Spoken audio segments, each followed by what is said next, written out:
तो एबी भी LPG gas को लेके गोटे बहुत बड़ा अपडेट अलरेडी सामना को आसा जदि भी आपण मैंने एलपीजी गैस व्यवहार करुवे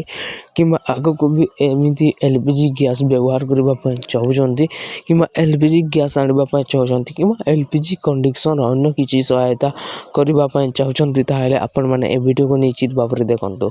जदि भी आपण मानक एलपीजी गैस भी मिली ना जदि भी अप्लाई करते भी आपण को मिल पारे ना ताहले भी ए वीडियोटी आपंक हेल्पफुल हो जदि भी वीडियोटी भल लगे निश्चित भाव में वीडियो को गोटे लाइक करी चैनल को मध्य सब्सक्राइब करने कारण जिते बड़े जहाँ लाटेस्ट अपडेट आसो आपण मैंने से अपडेट सर्वप्रथम पाई तो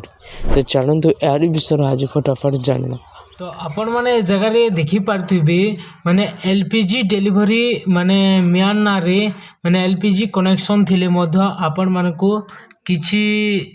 मागुछंती कि अधिक टंका एठारे किछि अभियोग करि पारिबे। आजिकार ए वीडियो रे मु आपण मानको फटाफट कहि देबा पा चाहूची माने जे भी आपण मानको आपनको एलपीजी गैस रु नै कि जे भी टंका मागुतबो ताहेले आपण केमिति क करिवे फुल अपडेट आजिकार ए वीडियो रे मु फटाफट आपण मानको जणे देउची देखंतु। तो वर्तमान देश रे एलपीजी गैस सिलेंडर को नै परिस्थिति गरम रहिछि।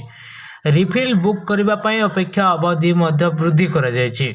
किंतु यह सत्वे अनेक लोक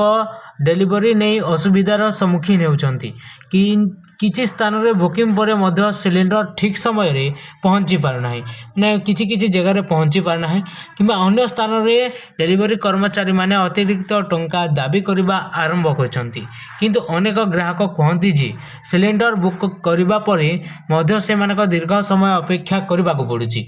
किछि क्षेत्र रे डीलर माने बहाना करी डेलीवरी रे विलंब करछंती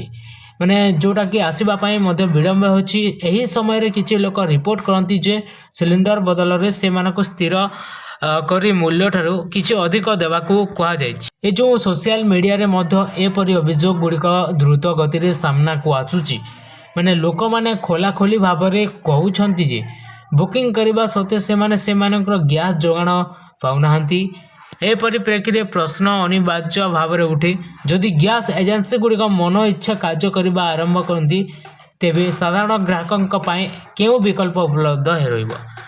आपण एक गैस सिलेंडर बुक करछंती किंतु ए पर्यंत डेलीवरी रे विलंब होछि किबा आपण को अतिरिक्त टंका देबा को कहा जाउछि तेबे यह नियम रो उल्लंघन एक गैस एजेंसी निर्धारित दर ठारू अधिक टंका नहीं पारिबे नाही। एपरि परिस्थिति रे ग्राहकंकर एपरि अनियमितता विरुद्ध रे अभियोग दायर करिवार संपूर्ण अधिकार मध्य रहिछि। अभियोग दाखल करबा को प्रथमे आपणक गैस कंपनी रो ग्राहक सेवा नंबर सहित सहयोग करंतु किमा जोगाजोग करंतु। आपण इंडियन गैस पाई जदि भी व्यवहार करथिबे इंडियन गैस ताले 1800 रे कॉल 1800 233 555 किंबा